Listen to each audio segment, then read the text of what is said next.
Hello, and welcome to Sobercast, where we provide AA speaker meetings and workshops in podcast format. We're an ad-free podcast, and if you enjoy listening, please help us be self-supporting by visiting Sobercast.com, look for the donate link, and drop $1 or $2 into our virtual basket. We hope you enjoyed the podcast. Have a great day. Hi, everyone. My name is Tyla, and I am a recovered alcoholic. And my God-given sobriety date is December 26, 1989. I just celebrated a couple weeks ago, 31 years by the grace of God in this beautiful program and a lot of hard work. I'm so honored to be here. I was so emotional this morning, and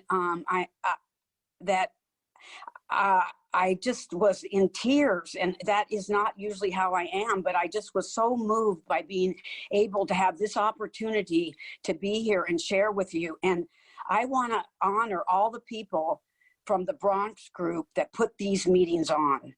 You know, a lot of us just go on and listen, and we don't really know what it takes to put this on. And the commitment that they all give is tremendous. And the Bronx night meeting is one of to me, the best formats I've ever heard. I absolutely love the group, and I don't know exactly who puts this one on. I know Matt, and I know Olis, and I know a few of you. And I'm just so honored you for all the dedication to helping us during this difficult time, because I can't imagine if we didn't have Zoom at this time and we had COVID before Zoom was around, how difficult it could be for us. So I'm going to share with you how I developed my relationship with God through my story. It says in my own words, in my own language, and really I developed it through the 12 steps. But I want to share with you a little bit of my background, how I got to the program. I'm from LA. I designed clothes for 18 years in LA and lived overseas. I had a very, very successful career in designing clothes. I have been an alcoholic from the minute I started drinking, and I started drinking around 18. And I saw at that young age loss of control. But I, of course, didn't know what it was. And when you're young, who gives a damn? You know, I knew that I lost control, but I didn't know that every time I drank, I lost control, because I didn't pay any attention to it, because I could party and I could live through the hangovers and I could do it. So I came back to LA after I was in college in Missouri, and I designed clothes, and my drinking and other things that I did to go with it. I did a lot of drugs, and my drinking just went on. And I had a job that I could do what I wanted. When you design clothes, it's not like I'm a bank manager. When you design clothes, they don't care what you do. So I could show up, you know, under the influence of alcohol, and no one cared, as long as the lines I was doing were successful. Not lines of cocaine, I mean clothing lines were successful. Then they were happy, and I loved my life. At 19, I got in a relationship with an undercover narcotics guy, and was with him for 11 years. It was a very dangerous, crazy relationship. He tried to kill me 4 times. I mean, he was very wonderful. It's just when I tried to leave, then he would try to kill me if I left. I couldn't leave. So but he was very good to me. I mean, he never hit me, none of that. But I used to say, well, he didn't hit me. But, you know, it was a very, very threatening, emotionally abusive relationship, because I was terrified of the guy.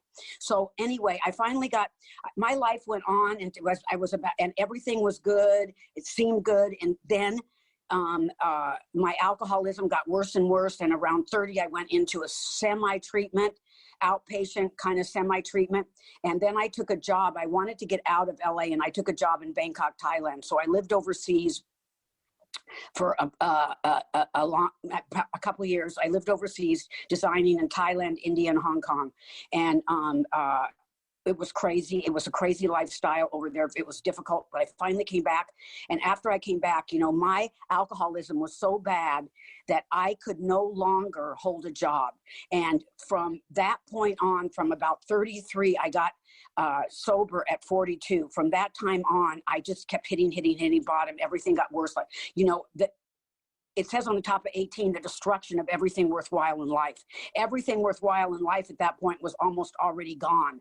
You know what I'm saying? family I didn't see. Friends would get away from me because they would tell me I was out of control, you know, and I would tell them they're out of control. And everything worthwhile in life was gone. And I'm going to go to right before I got sober. I lost everything. I had been a call girl.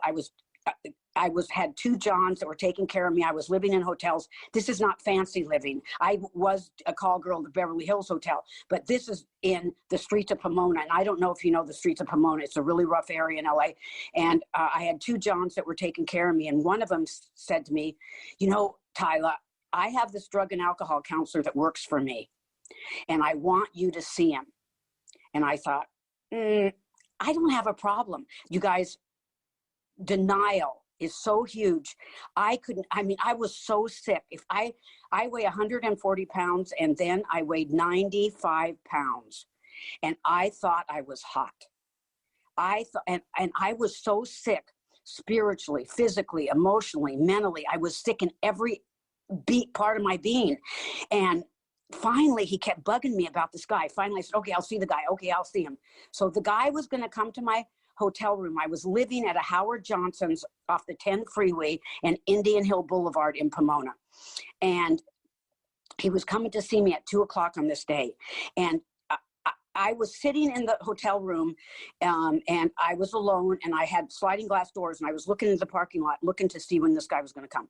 And I'm sitting there, and I'm drinking vodka out of the bottle, and I'm smoking crack. And that's where my life was. And I am plastered. I mean, I was plastered every day. It was just a matter of how much at what time of the day. So I see this guy walking up to my room, and this guy looks kind of sick. He looks kind of yellow. He doesn't look healthy himself, right? And he walks into my room that day, and he says to me, hi, my name's John, and I'm an alcoholic and an addict, and I'm a drug and alcohol counselor, and I would like to talk to you.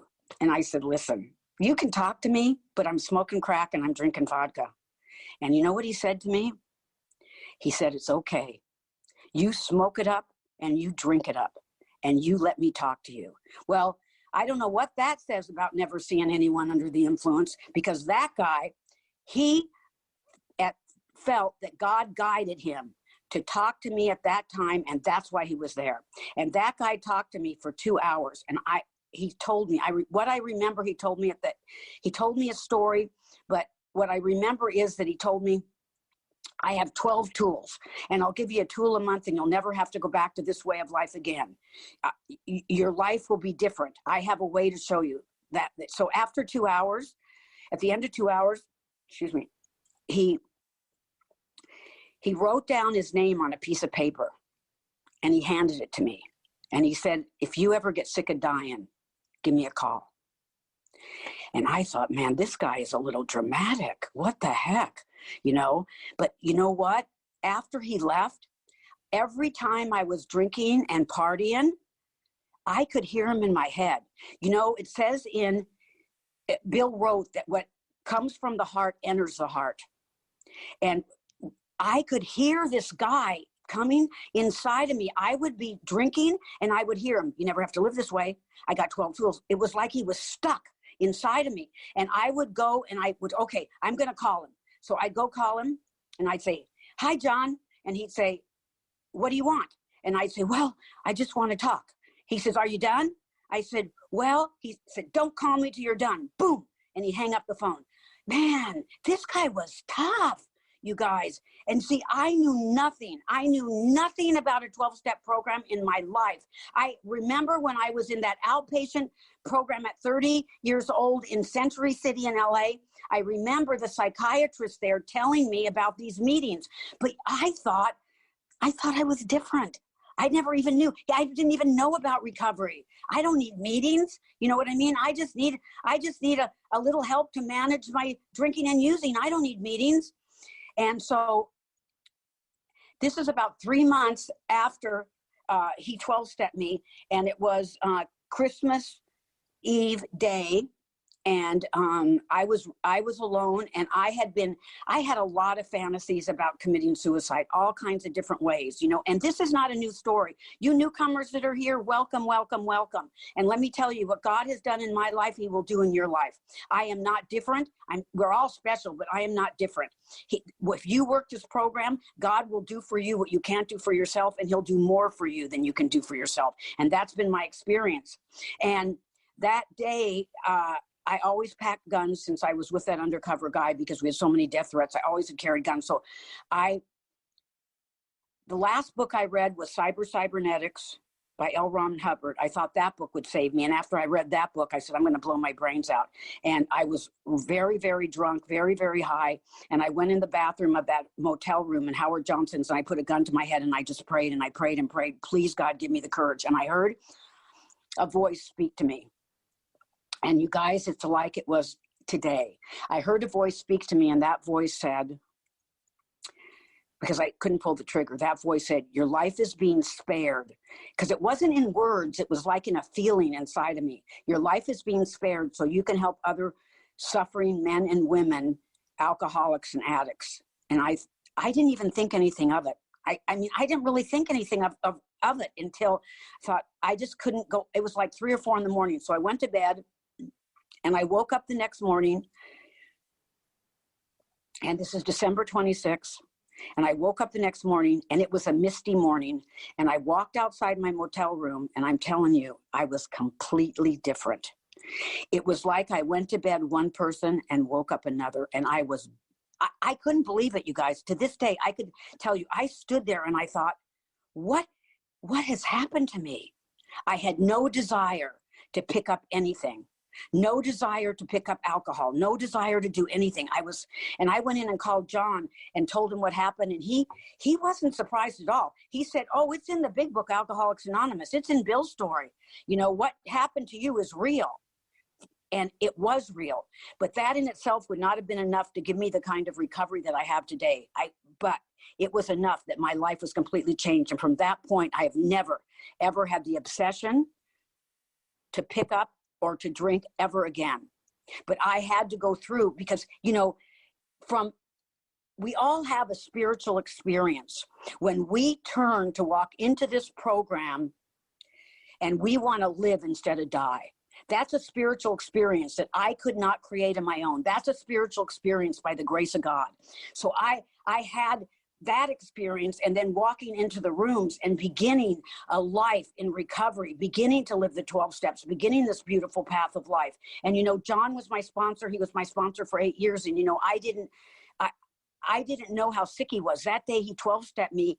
He was a double kidney transplant patient. Remember I said he looked kind of yellow and sickly? He didn't tell me when he came talk to me that he was. He was without a kidney that day. And he was not too sick to come and 12-step me and to offer me a new way of life. And I always remember that when I'm working with others, because of what he did for me. And he was my sponsor for 8 years, and he taught me how to live through the 12 steps of the big book, Alcoholics Anonymous. I spent a lot of time in the hospital with him, and my life went on. And I just want to give you a brief rundown to get to where I want to share some of the highlights that happened in my journey that have so given me that deep relationship with God. And so I was doing everything the program said. I was working with a lot of people. I did Vista Jail for 10 years. I did county detox every Sunday for 10 years, because I was going to where the people were that were like me. I didn't get clean and sober in a fancy house in Rancho Santa Fe. I came off the streets. So I went to where the street people were, because my message was unique. I was uniquely qualified for them. Not that I can't share with anyone, but I wanted to carry it to the people that were so like me. So I did county detox for 10 years every Sunday. I was sponsored. I did everything. I did the 12 steps. I was doing step 4 when I was in enough pain. I was living in 10, 11, and 12. You know, I was kind of doing prayer and meditation, not as much as I really needed to. And so about 12 years sober, I hit, and I didn't know what this was. I hit what they call a sober bottom. You guys have probably heard of it. You know, dry drunk, unmanageability, spiritual malady. I didn't know what it was called, but I hit this place and I was in my house and I hit this place where I wanted to blow my brains out. I wouldn't do it, but I said, I can't live anymore with what's going on inside of me. And I told people in the program, you don't understand. I'm really sick. Something's going on inside of me. And they would tell me, oh, this too will pass. You're going to be okay. Just pray on it. Bullshit. I was going to pass. I was really messed up. And no one was acknowledging it, because you know what? No one in the crew that I was with in San Diego, that the idea of recovery was do the 12 steps once, live in 10, 11, and 12, and do a 4-step when you need to. That's what was going around, and it wasn't working for me. And maybe it works for them. That's fine. But I didn't know what wasn't working, because I was the walking dead. You can die an alcoholic death in sobriety without dying. You can die spiritually till you're the walking dead. And that was me. And the next day I sat in my room and thinking, I can't believe I want to kill myself again. And I'm not being dramatic. I wouldn't have done it, but that's the way I felt, And, the next day, someone I sponsor, she goes, oh, I know you love to listen to CDs and I know you love to listen to talks, because I did. I still do. I love to listen to speakers that inspire me and take me further and show me the possibilities that I may not see. And she handed me a set of, I think it was cassettes, and she said to me,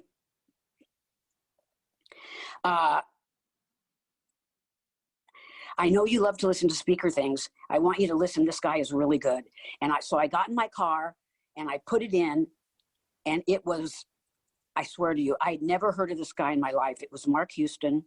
It was the Glass House. It was a 6-set CDs on the 12 steps. You guys, I thought God was speaking to me right out of my radio. I had never heard anything like that. I'd never heard recovery like that in my life. I was flipped.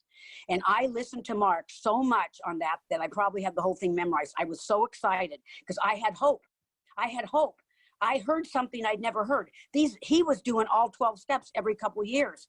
This guy was living a different way through the 12 steps, and I was so excited. So I got a hold of Mark in Texas, and I flew him out to San Diego to stay with me, to teach me what he was doing. Now, I didn't even know Mark was a big speaker. I'd never heard of Mark in my life. I didn't, you know what I mean?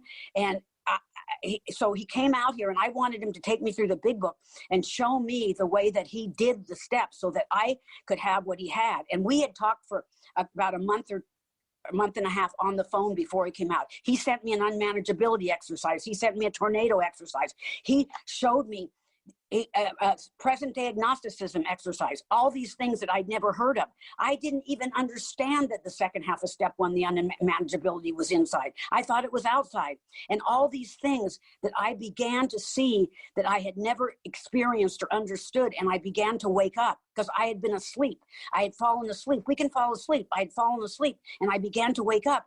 And Mark came out here, and Mark brought with him, now I didn't know what Mark, I just thought he was going to bring his Big Book. Mark brought with him the Big Book Awakening and the Idiot's Guide, and he took me through that. And he showed me how to do that work. And I worked with him for 5 years, and my life so infinitely changed. And there were some of the things. When Mark stayed with me, I saw him do meditation like I never saw anyone do meditation.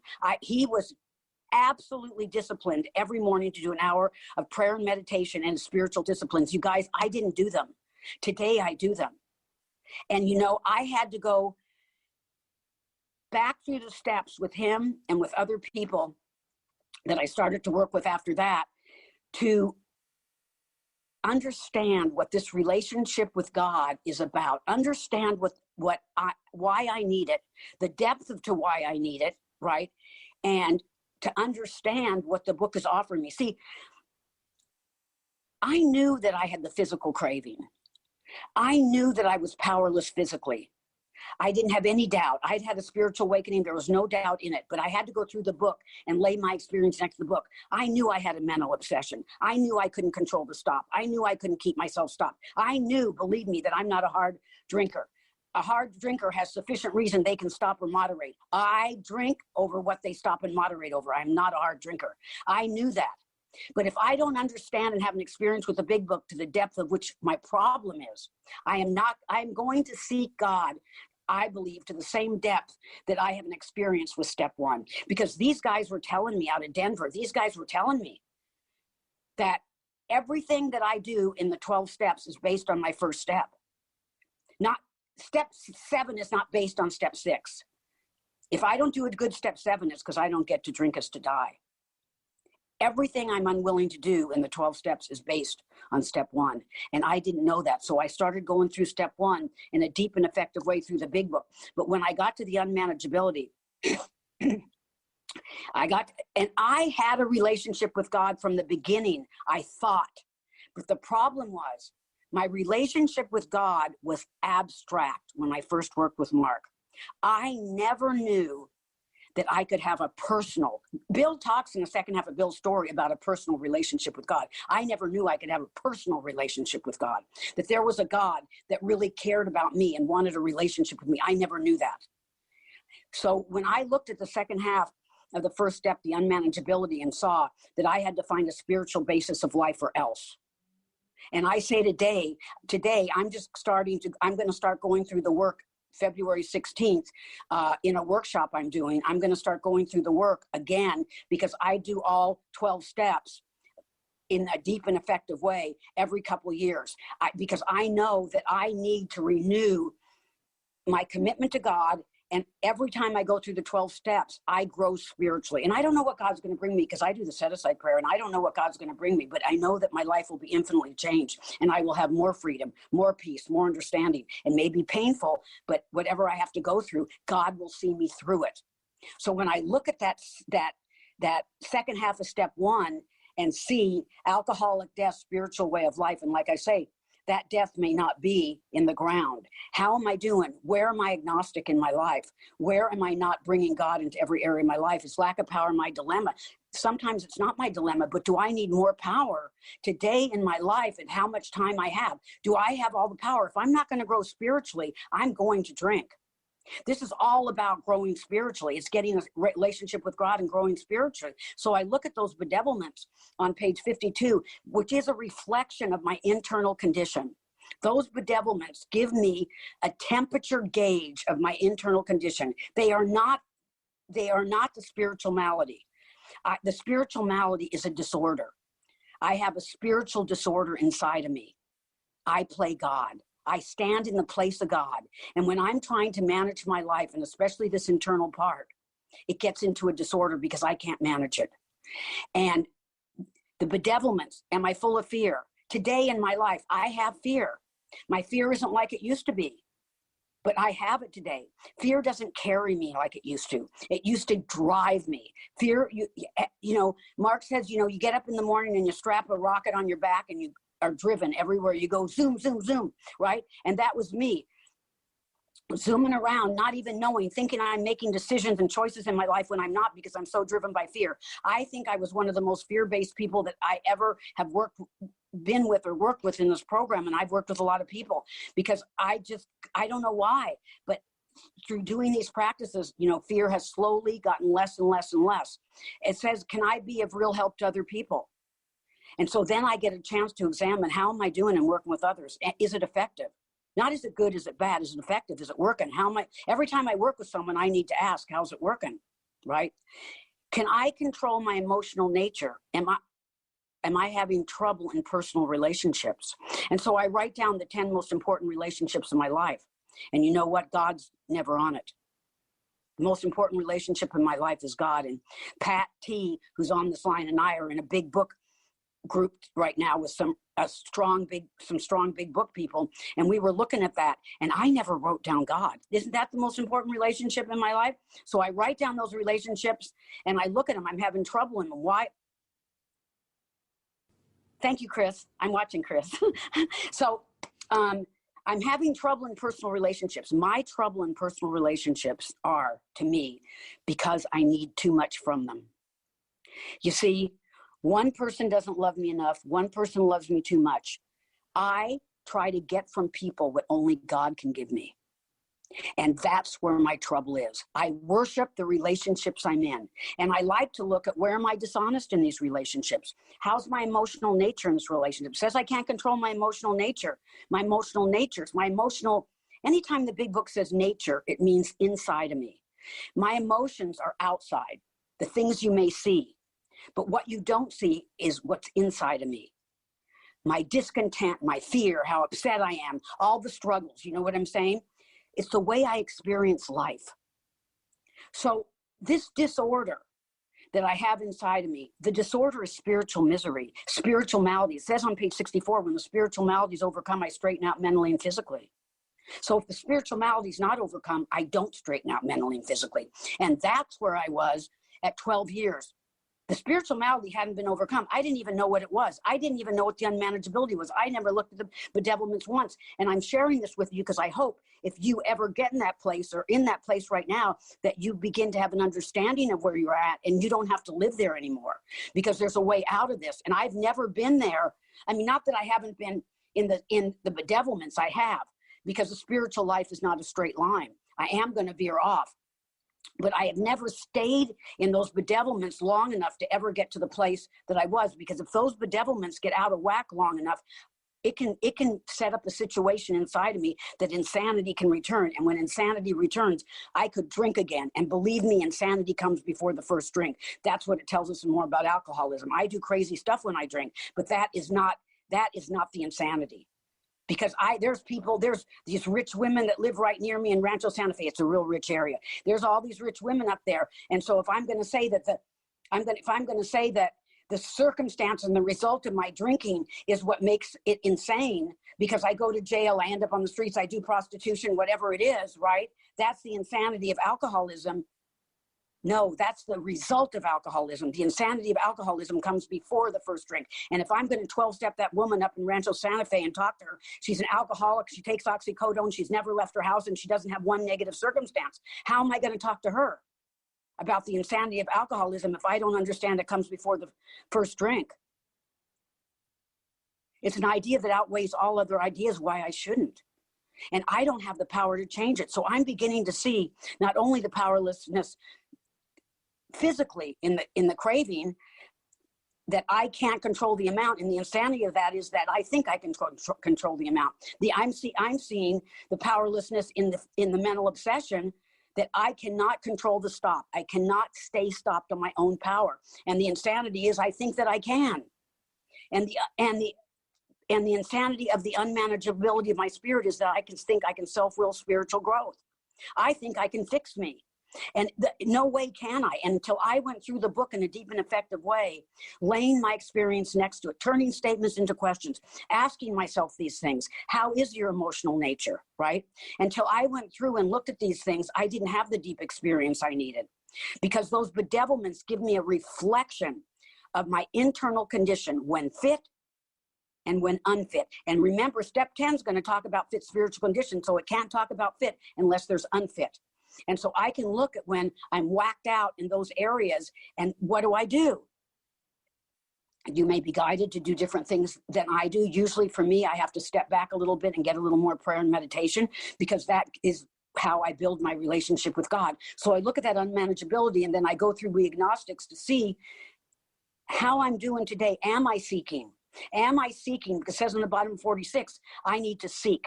If I don't seek, I'm excluded from this. I need to seek, and I need to ask myself particular questions. Do I believe that God can take me further in every area of my life?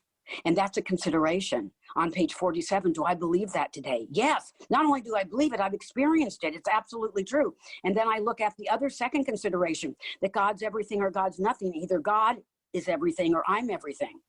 What does that mean? What does that mean to me? To me, God's everything means that God is everything to me.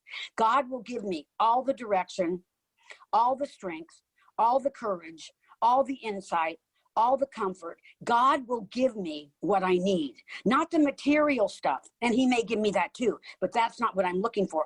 This is a spiritual way of life, and I'm looking for the power to help me have that spiritual life. Not only will he give me the power to go through the difficulties I need to go through. They may not always be removed, but he'll give me the power to go through them. So I consider that. Is God still everything to me, or is he nothing? Because if God's nothing, then I'm everything. And I know that I cannot create a spiritual life on my own. And a spiritual life is completely dependent on my relationship with God. So I go and I go on into that third step. And, I take that third step. I've taken it many times. I take that third step, looking at the considerations, being the actor, being the director. Am I creating confusion on my own power? Am I still driven by 100 forms of fear? Page 62. Am I today? Yes, I can be at times, but it's a beautiful description of what I'm going to see in the fourth step. Driven by 100 forms of fear, selfishness, self-seeking, and self-delusion, I step on the toes of my fellows. And they retaliate. Column 2, seemingly without provocation. I did nothing. See, at this point, especially if you're new, I did nothing. I know better than that. I know I did something because I've done enough 4 steps. And they retaliate, seemingly without provocation. But I invariably find, as I do a 4th step, that I made decisions based on self, which put me in a position to be hurt. You see, before I did the work with Mark Houston and Dan Sherman, I worked with 14 years.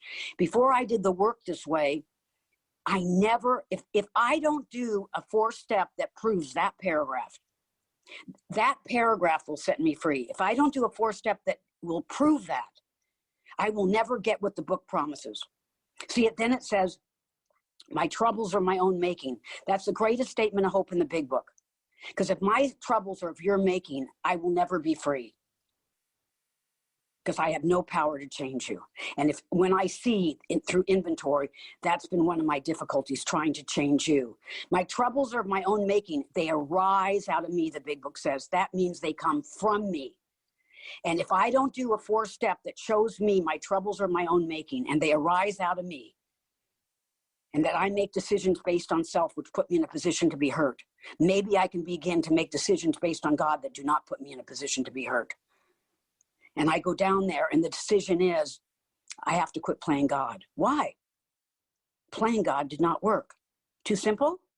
Yeah, but that's the truth. Playing God did not work. And I may not see it if you're new until you go through that 4th step and see that it doesn't work. And I've done many, like I said, 3rd steps, and I have never taken that 3rd step back. If you're still taking that 3rd step back, you've never taken a 3rd step. It doesn't mean I won't get into self-will. Spiritual life's not a straight line. It doesn't mean I won't get into into self-will. I will. But I've never taken that decision back, but I've confirmed it again many times as I go through the work. And when I go through that 4th step of resentment inventory, and I want to talk about this, what I saw that drove me, because if I don't see the depth to which I need God, why will I seek God? And when I go through that resentment inventory and I write the 3rd column, in the 3rd column, I'm going to see how I play God. In those 7 areas of self, that is my play. And sometimes I write God, Tyla playing God, because that's what I'm doing. It's how I want you to see me, how I want you to act towards me, how I want this relationship to be. And I write the fear next to it.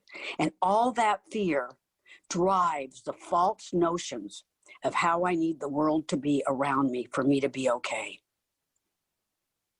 And see, if you don't do what I need, the world is a very difficult place to live, because I'm looking to you to give me what only God can give me. I'm looking for you to give me perfect love, perfect acceptance, perfect understanding. You cannot do it. But until I write it out in that 3rd column and see it, I don't understand. Because see, when I saw in the 3rd step too, that when I first did the work with Mark, that Mark said to me, let's look at your present day agnosticism. I didn't even know what it meant. I thought that was just such a lofty word. I said, I don't have any. Mark said, oh, yes, you do. So looking at my present day agnosticism is where I leave God out. Agnostics believe there's a God, but don't believe God will work personal in their lives. I did not. There are areas that I didn't. I only gave God my alcoholism and my addiction. Everything else I managed. And until I did the work through the Big Book in a deep and effective way, I never saw that. My finances, and this is what I saw. This is why you write inventory. My finances, this is what I thought deep inside of me. Well, I'm smart with money. I can handle my finances. Why do I need to ask God, right? And my sex life, I don't have any history that I can handle my sex life or intimate relationships, but I thought I could. I thought, why would I bother God with that? He's done so much for me. I didn't know that there was this thinking deep inside of me until I inventoried it. So this is places that God was not in my life. God wants to be in every area of my life. So as I look at that third column and I see how I play God and the fear that drives it. So if that fear is removed from that third column, I have a chance to reach a place of neutrality, because fear drives it, as it said in that paragraph on page 62. And then I look at that fourth column. Where was I to blame? Where were my mistakes? Not my part. Nowhere does it say my part, because if I have a part, you have a part. Where were my mistakes? Where was I to blame? I begin, as a way that we lay it out, I begin to see how my fear, the deepest part of who I am, drives a delusion, which results in selfish thinking, which results in selfish, self-seeking behavior. And the fear and the delusion is the deepest part of who I am. And it says on page 72 in the Big Book, when we go into step 5, it talks about my defects, and it talks about the nature of my defects. The nature of my defects is what drives my defects of character. And the nature is the fear and delusion, and there's no working on it. There's only an act of God in that area. I have to admit what's objectionable from a 6-step perspective. When I'm 5th stepping, I'm looking at what's objectionable so that I can take it to God. So when I'm doing that, I'm looking at, can I remove the delusion? Can I remove the fear? And that fear is the deepest part of who I am that drives everything in my life. That fear, and underneath the fear, to me, whatever the fear is, what I've seen with lots of people and myself, the fear is I'm alone in the world. There's no one to help me, and I'm going to fail here. And that is the deepest delusion that drives all my other fears. And those fears set up my life. They set up a train of circumstances which I thought I didn't deserve. But thank God this is not about, thank God that this is about mercy and not justice. The mercy of God. And as I look at that inventory and resentment, and I look at the bottom of page 66 where it says, this is the key to our future. The key to my future is to master resentments, or else they'll master me. And the key to my future is to begin to see that person who wronged me in column 1, that they're sick like me. They're broken like me. And what we do, the group I'm with, is what we do is we write. Whatever I resent you did to me, I write how I did it to you or others. So I begin to see that we're alike and not different. Not when it's child sex abuse or something, that's different. But I begin to see you're sick like me and I'm sick like you. And I begin to operate. Every one of those inventories will take me to a prayer. And I want to read this to you because it's taking me to a relationship with God. To view those who harm me as spiritually sick.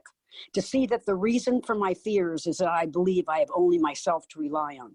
And to realize my selfishness is the cause of my sex problems, are the new attitudes I have been trying to experience through inventory. Each part of inventory takes me to a prayer to God. For resentment, I pray to be released from the control anger has on me. For fear, I ask God to remove it and direct my attention to who he would have me be. For sex problems, I ask God to mold my ideals and give me the strength to live up to them. To direct me about each situation. These practical prayers are the beginning of a new relationship with God. When my ideals are grounded in a power greater than myself, my life will be recreated. That's from the doctor's opinion. Isn't that beautiful? I see every single one of those inventories takes me to prayer, takes me to a deeper relationship with God. I go through that 5th step, and as I go through that 5th step, and I finish it, and I go through those beautiful promises on page 75, and then I go from steps, I take it the way we do it. There's lots of ways to do it. No ways are wrong. This is just the way we do it. When I go into step 6, I go into a meditation, and I picturing everyone in front of me. I have all my inventory in front of me, all my resentment. I pick up the first resentment inventory, and let's say that it is to my brother. I glance at it, I put it down, and I picture my brother in front of me. And I look at what happened between us. And I asked myself, am I willing to let go of this and put it in God's hands? Am I willing to let go of this? Am I willing to forgive? When I do fifth steps, I bring forgiveness in, and I'm going to tell you why. And this has only been recently, and I want to share it with you because it's been so effective and powerful. It says on the bottom of 75, when we make amends, that we go to them in a helpful and forgiving spirit. How do I go to them in a forgiving spirit if I haven't considered or tried to walk towards the direction of forgiveness? And forgiveness has become a huge part of my recovery as I've worked with Jose G for the last 4 years. Who's in the program, and he is my spiritual advisor, and he has taken me so much deeper in forgiveness because I wanted. And when I'm hearing fifth steps, and not, like I said, not childhood abuse, but when I'm hearing fifth steps, I ask them what's objectionable. And at the end of this, I ask them, are you willing to forgive? Are you willing to cancel the debt? Because you may say, oh yeah, I'm willing to forgive, but you haven't canceled the debt.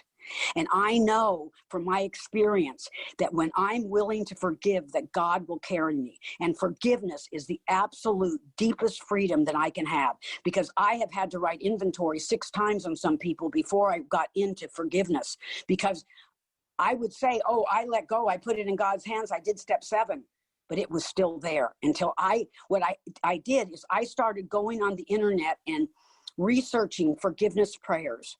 When I had a resentment to someone and I did an inventory, before I went to step 7, I started doing all these prayers on forgiveness, hoping that God would move my heart to forgiveness. And this happened like 5 years ago. So now it has become a working part of my everyday life. When I say love and tolerance of others is my code, I say love, tolerance, and forgiveness is my code, because I want forgiveness to be a working part of my everyday life. I want it to be a working part of 10. I want it to be a working part of 11. I want it to be a working part of the way that I live my life, because forgiveness is love in action.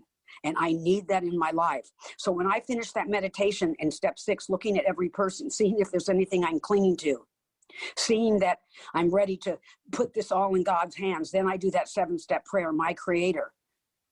You see, I want God to touch the nature of my defects, not just my defects, and the nature, the fear and the delusion that drives my life. And only that which created my nature can change my nature. And he is my creator. And I don't know what God's going to remove in step 7, but I know that he's going to remove the things. My creator, I'm now willing you should follow me, good and bad. See, I don't know the difference between good and bad. Please remove from me every single defective character which stands in the way of my usefulness to you and my fellows. See, a lot of things he doesn't take away have been useful. Lots of things. My alcoholism's not taken away, and it's been useful to helping a lot of people. So I go into step 8, make the list. I go into 9. But it says that my real purpose is to fit myself to be of maximum service to God and my fellows. And step 9 takes everything that I've done from 1 through 7, and I walk it out in my life. I walk hand in hand with God doing it. And I've done a lot of amends. I've finished all my amends I'm consciously aware of. And that was another problem at 12 years. I had not finished all of my amends.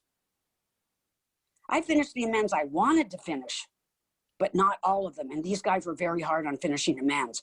You know, I went to meet with a woman that I had an affair with her husband. I'm not going to go into details. It was one of my hardest amends. But I know that when those amends are finished, there's a different relationship with God. The channel is clear, because the channel gets cleared all along the steps. And as I finish my 9th step and complete my amends, the channel to God that I need to keep clear in step 10 and 11 and 12 is clear. Because when I go into step 10, I've entered the world of the spirit. What does that mean to me? And the world of the spirit means to me that I have a relationship with God that I can carry out into every area of my life. That I can have a depth inside of me. See, back to the spiritual malady for a minute, when the way I experience the world inside of me changes, my whole world changes. I can be okay even when life is not okay. And I never got that. Because if life wasn't okay, I couldn't be okay. And I got that at the deepest part of who I am, that life can be chaotic, life can be difficult, but I can be okay. So I've entered the world of the spirit, and my next functions grow in understanding of God's will and effectiveness of carrying God's will out into my life.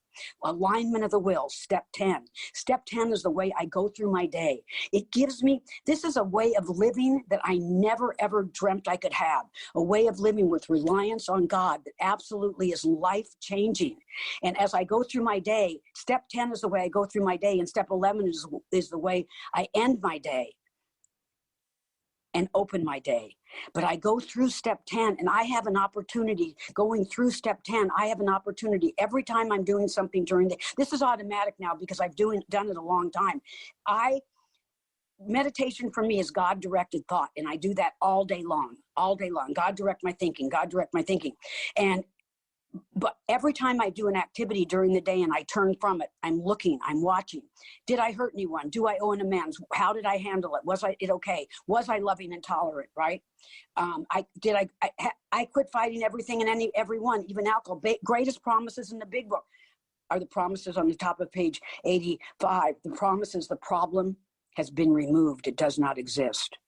That is unbelievable to me, that the problem's been removed and has been removed. The mental obsession, the physical craving has been removed, but the spiritual malady has not. The spiritual malady is overcome. I am recovered mentally and physically, but I will always be recovering spiritually. I'm recovered and recovering in the spiritual side of the circle and triangle, in the spiritual malady, in the bedevilments. My life is dependent on my spiritual growth, because the disease is growing, and I better outgrow it. And as I grow spiritually with God, my life gets better and better. So I look at that nightly review, and that's how I live my life. I read 84 through 88 every day. I do it in different ways, so that makes it less repetitive. But I've read it every day for like 15 years now. I may do a paragraph one day, and I may go through it a paragraph at a time. My spiritual practices in the morning are an hour and a half.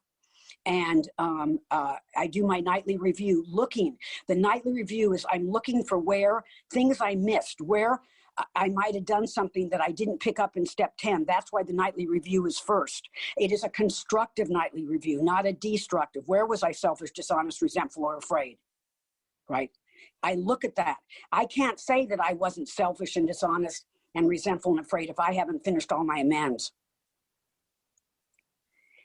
Until I finished, I can't. So then it takes me, I look at that nightly review, and if I'm doing a destructive nightly review, then I will be in morbid reflection. Because it's what could I have done better? That's one of the greatest spiritual questions that I know. What could I have done better? God's not beating me up, so why am I beating myself up? God's saying to me, look, when I look at a situation that happened during the day, how can I see that I could have done it better? Even though I may not owe an amends, I'm going to grow spiritually by healthy, God-directed self-reflection. And then if there's any amends to make, or even if there isn't, I will ask God what corrective measures should be taken. God, I've been seeing that I have been really greedy and demanding and over-talking people, and I've seen this, and God, help me with that. Help me not, because prayer to me is the greatest gift. Prayer is life-changing. And I have a notebook that I write letters to God every day. Part of my meditation practice is I write letters. Now, they're not long letters. They're on 8x10 notebook paper. There's probably 2 or 3. They're short, but these letters have built intimacy with God. And when I write difficulties I'm having in those letters, they get answered.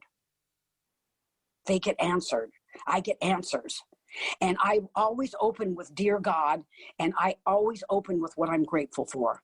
Then I write things I'm struggling with, things I've seen in my 1011, things I need help with, decisions I may have to make in business or in other things. And then I always close with attributes that I need God to help me with, things that I've seen I'm struggling. Please, if I'm being over demanding and over this with people, please help me be more gentle, more kind, more understanding, a better listener. Because I see that sometimes. I want to be a better listener. So I write and ask God to help me with the attributes that I need in my life. And he always does. And as I go through my day, where it says going through the day, it says that I can trust my thinking. My thought life will be placed on a much higher plane, right? I can begin to trust my thinking. So I don't understand these people that are in meetings and saying, my mind is a dangerous neighborhood. That's not what the Big Book says. I've had a deep and effective spiritual experience, and I can trust my thinking when it's God directed. Because everything that I've done in my life, aligning my will with God's will, right? Everything I've done in my life has come from my five senses, right? Five senses. Hearing, especially in sex relationships, hearing whatever you told me that was complimentary and good about me, that always worked. Hearing, seeing, touching, tasting, and smelling. Touching got me in a lot of trouble. Seeing, I see things I need. I need the new car. I need this. I need that, right? All the decisions I've made in my life come from those five senses. And the book promises me that I now can operate from sixth sense. God consciousness, God awareness, which is within each and every one of us. I begin to operate from a new plane. It says on the top of 55, we saw another kind of flight. We saw spiritual flight. We saw spiritual liberation. People that rose above their problems. I rise above my problems because I begin to see them from the eyes of God. I begin to see them from a different perspective. I'm not seeing them from down here. I'm able to look in it with the eyes of compassion. And as I go through 11, get off my knees, and then I go work with others. And working with others has been the greatest gift in my life to build my relationship with God, because I begin to see people differently as I learn and experience the struggles that each of us have. It says in We Agnostics that outer appearances are not inner reality. I begin to see that in the people I work with. I begin to understand the struggles they have. I begin to see people as my brothers and my sisters. I begin to walk hand in hand with the world in a different way. And my biggest job in sponsorship is to get them reliant on God and not reliant on myself. And I talk to that newcomer from the beginning about God, because that's what it says in the Big Book of Alcoholics Anonymous. It tells me, and I'd like to just read this to you. Burn the idea into the consciousness of every man that he can get well regardless of anyone. The only condition is that he trusts in God and clean house. Burn it. I don't know how you can get more power. I talking to new people from the beginning about a relationship with God, with a higher power that they understand. They're starting that relationship right from the beginning. I'm not waiting. They can't afford to wait. But what happens is I begin to see the world a different way, because I begin to understand the depth to which people suffer. I begin to understand the depth of to which God will create miracles in your life. And this is the basis of my spiritual life, is working with others, hand in hand with the wonderful, wonderful people that I have got to work with. And it is a joy, because I want to teach them. I want to teach them to be reliant on God from the beginning. They call me with difficulties. I ask them to take it to prayer for 3 days and call me with the answer. What did they hear? We're going to discuss it, because their dependence must be on God.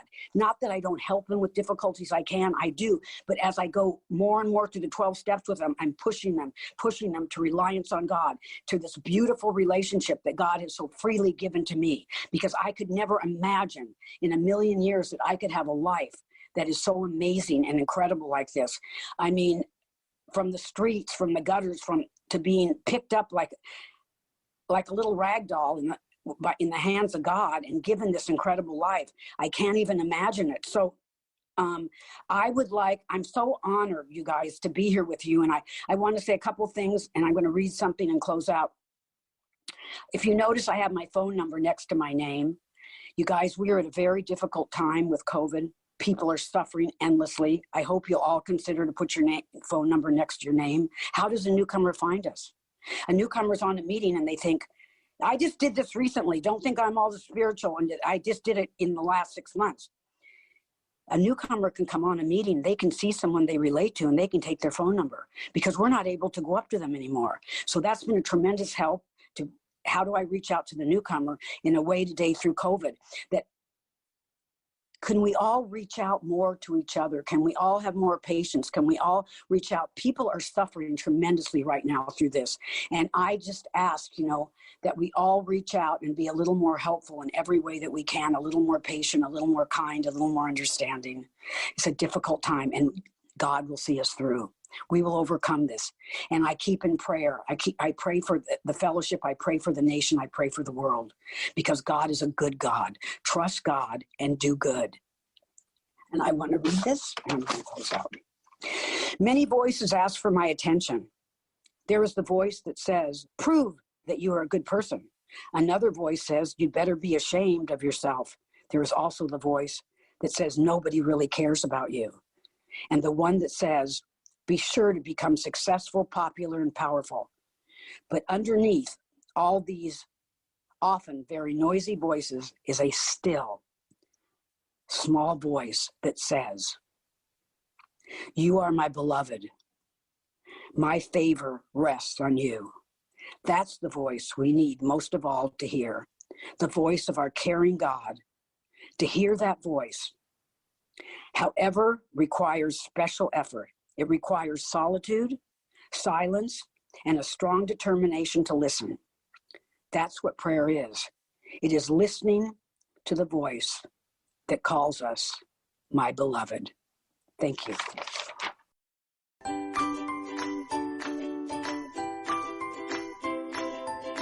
Thanks for listening. I hope you enjoyed the podcast. Sobercast is ad-free, and we'd like your help in order to keep it that way. So if you'd like to help us be self-supporting by pledging $1 or $2 a month, visit Sobercast.com and look for the donate links. Thank you very much.